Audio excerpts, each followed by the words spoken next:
के इस अंश में बच्चों आज दूसरे वीडियो में मैं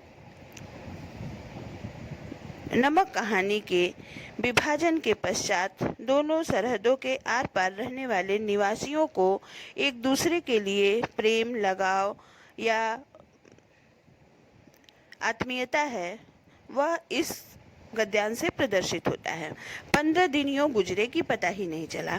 जिमखाना की सामें दोस्तों की मोहब्बत, भाइयों की खातिरदारियाँ, उनका बस न चलता कि बिछड़ी हुई परदेसी बहन के लिए क्या कुछ न कर दे। दोस्तों, अजीजों का तात्पर्य प्रियजनों की यह हालत थी कि कोई कुछ लिए आ रहा है, कोई कुछ। कहाँ रखे, कैसे पैक करें, क्यों कर ले जाए, यानी किस प्रकार ले जाएं।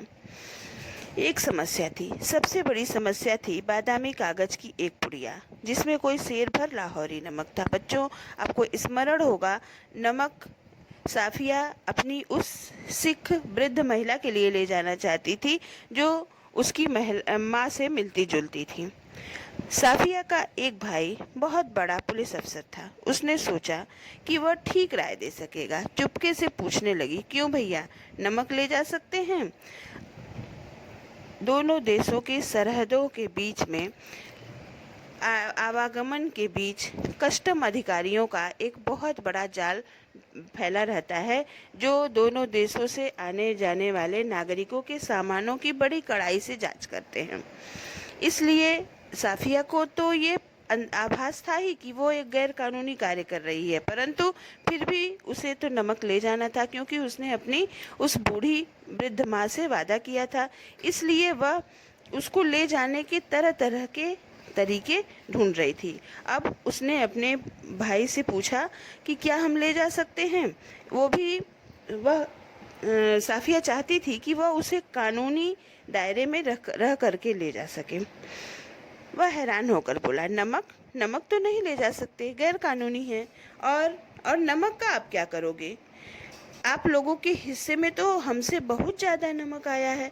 बच्चों, आप लोगों के हिस्से में कहने का तात्पर्य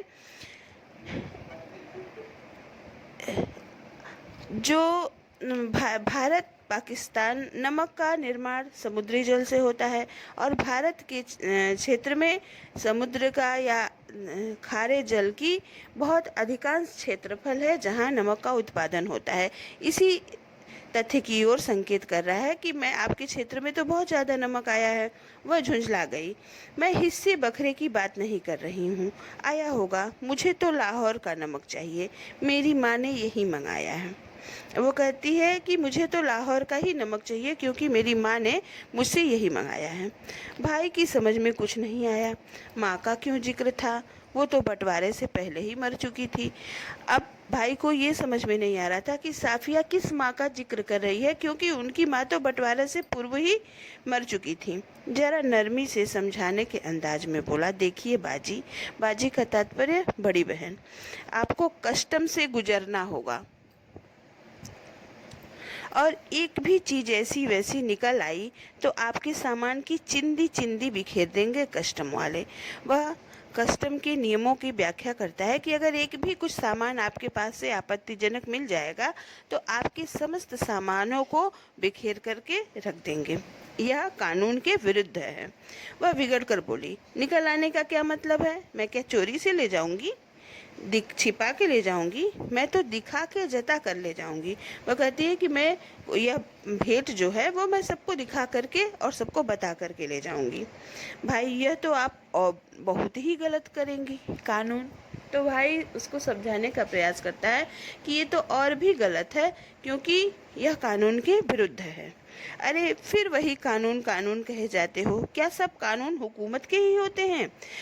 कुछ मोहब्बत, मुरव्वत, आदमियत और इंसानियत के नहीं होते? यानी प्रेम, सद्भाव, इंसानियत और मानवता के कानून नहीं होते हैं? आखिर कस्टम वाले भी तो इंसान होते हैं, कोई मशीन तो नहीं। साफिया को यह विश्वास था कि यदि वह कस्टम अधिकारियों के सामने अपनी बात रखेगी तो उसे कोई मना नहीं करेगा। हाँ, वे मशीन तो नहीं होते, पर मैं आपको यकीन दिलाता हूँ कि वे शायर भी नहीं होते। उनको तो अपनी ड्यूटी करनी होती है। साफिया का भाई उसे कानूनी दांवपेच या कानूनी अनिवार्यता के विषय में जागरूक करता है कि कस्टम वाले नियमों में बंधे होते हैं, उन्हें नियमों का पालन करना होता है। वो शायर नहीं होते, यानी शायर या साहित्यकार वर्ग जो हृदय से सोचता है। कहते हैं कस्टम वाले हृदय से नहीं सोचते हैं, उन्हें तो अपनी ड्यूटी करनी है, वो कोई भी गैर कानूनी कार्य नहीं करेंगे। अरे बाबा, तो मैं कब कह रही हूँ कि ड्यूटी न करें। एक तोहफा है, वह भी चंद पैसों का, शौक से देख ले।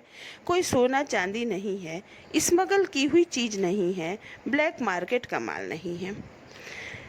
कहती है कि मैं तो जो उपहार ले जाना चाहती हूँ, न तो वो कोई सोना चांदी या कीमती वस्तु है और न ही कुछ तस्करी किया हुआ ब्लैक मार्केट का माल है। अब आपसे कौन बहस करे। लेखिका जो है वो बार बार तर्क करती है, तो उसका भाई झुंझला करके कहता है कि आपसे कौन बहस करे, आप अदीब ठहरी। अदीब का तात्पर्य बच्चों साहित्यकार होता है, और सभी अदीबों का दिमाग थोड़ा सा जरूर ही घुमा होता है। करें कि जो साहित्यकार होते हैं उनका दिमाग थोड़ा घुमा होता है। घुमा होने का तात्पर्य वो हृदय से सोचते हैं। वैसे मैं आपको बता देता हूँ कि आप ले नहीं जा पाएंगी, और बदनामी मुफ्त में हम सबकी भी होगी। आखिर आप कस्टम वालों को कितना जानती हैं। वह कहता है कि आप कस्टम वालों को नहीं जानती। उसने गुस्से से जवाब दिया, कस्टम वालों को जाने या न जाने, पर हम इंसानों को थोड़ा सा ज़रूर जानते हैं। और रही दिमाग की बात, तो अगर सभी लोगों का दिमाग हम अदीबों की तरह घुमा हुआ होता तो यह दुनिया कुछ वो बेहतर ही हो जाती भैया। कहते कि अगर सभी लोगों का दिमाग, अगर अदीबों यानी साहित्यकार सभी लोग यदि हृदय से सोचते, तो आज यह दुनिया इससे कुछ बेहतर होती, अर्थात बहुत ही सुंदर होती। आपसी प्रेम, भाईचारा, सौहार्द, सहिष्णुता सभी हमारे बीच में होता, कोई किसी से बैर भाव नहीं रखता, और तब हमारे बीच में ये सरहदें नहीं होती।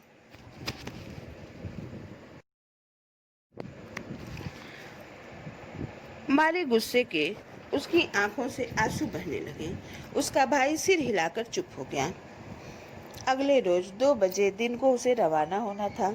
सुबह के लिए बहुत का व्यस्त कार्यक्रम बन चुका था, इसीलिए उसको सारी पैकिंग रात को ही करनी थी। कमरे का दरवाज़ा अंदर से बंद करके वह सामान बांधने लगी। इधर उधर फैली हुई चीज़ें धीरे धीरे सिमट कर सूटकेस और बिस्तर बंद में चली गईं। सिर्फ 2 चीज़ें रह गई। एक तो वह छोटी सी टोकरी जिसमें कीनू थे, और एक दोस्त का तोहफा, संतरे और माल्टे को मिलाकर पैदा किया गया फल। बच्चों, कीनू भारत के संतरे और पाकिस्तान के माल्टे, ये 2 फल हैं जिनकी क्रॉस फर्टिलाइजेशन से एक नया फल वैज्ञानिकों ने विकसित किया, जिसे कीनू कहते हैं। तो कह रहे कि एक दोस्त का तोहफा है जो दोनों देशों की एकता का एक प्रतीकात्मक फल है। माल्टे की तरह रंगीन और मीठा, और संतरे की तरह नाजुक। और दूसरी थी वह नमक की पुड़िया। 2 वस्तुएं ले जाने में साफिया को कठिनाई हो रही थी। अब तक साफिया का गुस्सा उतर चुका था। भावना के स्थान पर बुद्धि धीरे धीरे उस पर हावी हो रही थी। कहती है वो अंदर से उसे यह आभास तो था ही कि वो गैर कानूनी कार्य कर रही है, परंतु वह अपने भाई से भावुकता में तर्क वितर्क कर रही थी। नमक की पुड़िया ले तो जानी है, पर कैसे? अच्छा, अगर इसे हाथ में ले लें और कस्टम वालों के सामने सबसे पहले इसी को रख दें। लेकिन अगर कस्टम वालों ने न जाने दिया तो मजबूरी है, छोड़ देंगे। लेकिन फिर उस वायदे का क्या होगा जो हमने अपनी माँ से किया था? हम अपने को सैयद कहते हैं और फिर वायदा करके झुठलाने के क्या मायने? वो बार बार तर्क वितर्क उसके मन में रह रहा है कि अगर किसी कारणवश वो अपनी माँ से किया हुआ वादा नहीं पूरा कर पाई तो क्या होगा। जान देकर भी वायदा पूरा करना होगा। वो सोचती है कि कुछ भी हो जाए, किसी भी परिस्थिति में मुझे अपने माँ से किया हुआ वादा पूरा करना है, मगर कैसे, किस प्रकार करे? अच्छा, अगर इसे कीनुओं की टोकरी में सबसे नीचे रख लिया जाए तो इतने ढेर सारे कीनुओं में भला इसे कौन देखेगा? और अगर देख भी लिया नहीं जी, फलों की टोकरियां तो आते वक्त किसी ने नहीं देखी थी। उधर से केले, इधर से कीनू, सभी ला रहे थे, ले जा रहे थे। यही ठीक है, फिर देखा जाएगा। वो आपस में तर्क वितर्क करके स्वयं ये निर्धारित करती है कि कीनू की टोकरी में सबसे नीचे छिपा करके वो नमक की पुड़िया रख देगी, और फलों की टोकरियां तो कोई नहीं देख रहा था। उसने कीनू कालीन पर उलट दिए, टोकरी खाली की और नमक की पुड़िया उठाकर टोकरी की तह में रख दी। एक बार झांक कर उसने पुड़िया को देखा और उसे ऐसा महसूस हुआ मानो उसने अपने किसी प्यारे को कब्र की गहराई में उतार दिया हो, जैसे अपनी कोई बहुत ही प्रिय वस्तु उसने छिपा करके रख दी हो। कुछ देर उकड़ू बैठी वह पुड़िया को तकती रही और उन कहानियों को याद करती रही जिन्हें वह अपने बचपन में अम्मा से सुना करती थी, जिसमें शाहजादा अपनी रान चीर कर और वह अपने हीरा छिपा लेता था और देवों, खौफनाक भूतों और राक्षसों के सामने से होता हुआ सरहदों से निकल जाता था। इस जमाने में ऐसी कोई तरकीब होती तो वह अपना दिल चीरकर उसमें यह नमक छिपा लेती। उसने एक आह भरी। उसने पुरानी कथाओं का स्मरण करके किया, जिसमें तिलस्मी कहानियों में जब कोई शाहजादा या कोई राजकुमार हीरे को ले जाना चाहता तो वो अपने शरीर के किसी अंग को काट करके उसमें छिपा लेता और इस प्रकार वह उसे ले जाने में सफल होता। साफिया कहती है कि अगर ऐसी कोई कारगर रीति होती तो मैं अपने हृदय को चीर करके उसमें इस नमक की पुड़िया को छिपा ले जाती। फिर वह कीनुओं को एक एक करके टोकरी में रखने लगी, पुड़िया के इधर उधर, आसपास और फिर ऊपर, यहाँ तक कि वह बिल्कुल छिप गई। आश्वस्त होकर उसने हाथ झाड़े, सूटकेस पलंग के नीचे खिसकाया, टोकरी उठाकर पलंग के सिरहाने रखी और लेटकर दोहड़ ओढ़ ली। रात को तकरीबन 1:30 बजे थे। मार्च की सुहानी हवा खिड़की की जाली से आ रही थी। बाहर चांदनी साफ और ठंडी थी। खिड़की के करीब लगा चंपा का एक घना दरख्त सामने की दीवार पर पत्तियों के लक्स टहका रहा था। रात्रि का समय है और रात्रि के वातावरण की गंभीरता का चित्रण करती है।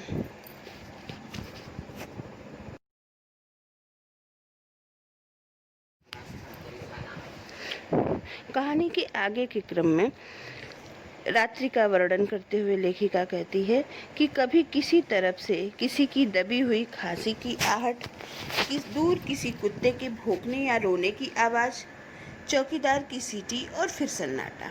यह पाकिस्तान था। यहाँ उसके 3 सगे भाई थे, बेशुमार चाहने वाले दोस्त, बाप की कब्र थी, नन्हे नन्हे भतीजे भतीजियाँ थे जो उसे बड़ी मासूमियत से पूछते, फूफी जान आप हिंदुस्तान में क्यों रहती हैं, हाँ, जहाँ हम लोग नहीं आ सकते। इन सब के और साफिया के बीच में एक सरहद थी और बहुत ही नोकदार लोहे की छड़ों का जंगला जो कस्टम कहलाता था। लेखिका अपनी विवशता को स्मरण करती है, कहती है कि उसके परिवार के सभी जन पाकिस्तान में रहते हैं। उसके छोटे छोटे बच्चे उससे मासूमियत से प्रश्न करते हैं कि आप ऐसी जगह क्यों रहती हैं जहां हम नहीं आ सकते। और लेखिका और उसके परिवार के बीच में एक सरहद थी और लोहे की छड़ों का जंगला था। वह कल लाहौर से चली जाएगी। हो सकता है साल भर बाद फिर आए। 1 साल से पहले तो वह आ भी नहीं सकती और यह भी हो सकता है कि वह कभी न आ सके। उसकी आंखें आहिस्ता आहिस्ता धीरे धीरे बंद होने लगीं। फिर उसे एक सफ़ेद दुपट्टे का दूधिया आंचल लहराता हुआ दिखाई दिया। वह अपनी माँ को स्मरण करने लगी, जिस पर यहाँ वहाँ सितारे झिलमिला रहे थे। हमें वहाँ से आए तो बहुत दिन हो गए। उस सिख महिला का स्मरण उसे हो आया और उसकी बातों को वह स्मरण करने लगी।